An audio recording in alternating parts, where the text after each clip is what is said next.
Bonjour à tous, c'est Jean-Luc Haut sur sa chaîne YouTube. Aujourd'hui, nous allons parler de l'industrie de défense russe frappée par de nouvelles arrestations pour corruption.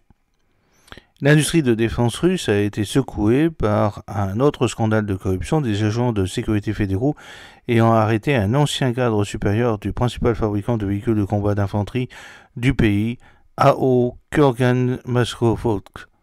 Selon la branche du service fédéral de sécurité FSB de la région de Kourgand, l'ancien chef du département des métaux de l'usine est soupçonné d'abus de pouvoir officiel dans l'exécution d'un ordre de défense de l'État entraînant de graves conséquences en vertu de la partie 2 de l'article 285-4 du Code pénal russe. Les enquêteurs affirment qu'entre 2023 et 2025, le chef du département, à des fins lucratives, a ordonné à ses subordonnés de signer des contrats exclusivement avec un fournisseur de métaux spécifique d'Ekaterinbourg, sans tenir compte du prix ou de la disponibilité d'autres fabricants. Les autorités policières estiment que ce stratagème a causé plus de 29 millions de roubles, 363 000 $, de pertes à Kurgan Mashkhovod qui suite à l'achat de métaux à des prix injustifiés.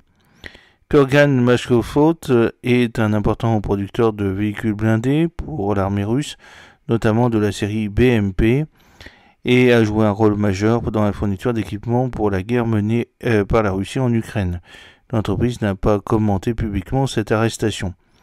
Cette dernière affaire survient alors que les tribunaux russes ont prononcé une peine de prison distincte à l'encontre d'un autre haut responsable de la défense, l'ancien chef du service des véhicules blindés du district militaire central, le général de division Denis Putilov, a été condamné à 8 ans et demi de prison dans une colonie pénitentiaire à régime strict, après avoir été reconnu coupable d'avoir accepté un pot de vin à grande échelle en vertu de l'article 290 partie 6 du Code pénal.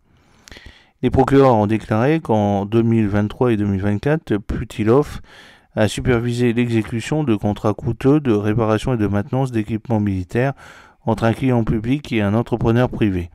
En échange de ce parrainage général, Putilov a reçu un pot de vin de 10 millions de roubles, c'est-à-dire 125 377 $. L'enquête a établi que les termes du contrat n'avaient jamais été respectés, causant un préjudice substantiel à l'État représenté par le ministère russe de la Défense. Les poursuites pénales contre Putilov ont débuté en septembre 2024.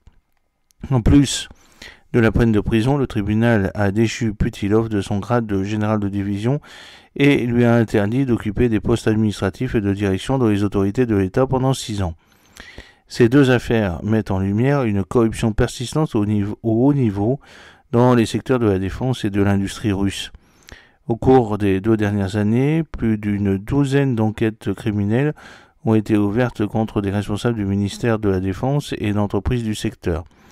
Dans plusieurs cas, des personnes liées à ces affaires seraient décédées dans des circonstances obscures. La liste croissante des poursuites judiciaires intervient alors que la Russie intensifie sa production de défense pour soutenir son invasion en Ukraine. Des scandales de corruption impliquant l'achat de matériaux hors de prix, des contrats de défense non honorés et des pots de vin ont soulevé des questions sur l'efficacité et l'intégrité de la chaîne d'approvisionnement militaire russe en temps de guerre. J'espère que cette petite vidéo vous a plu. N'oubliez pas de cliquer sur le pouce pour la promouvoir, de vous abonner si ce n'est pas encore fait et de partager cette vidéo sur vos réseaux sociaux. A très bientôt. Fidèlement, Jean-Luc Haut.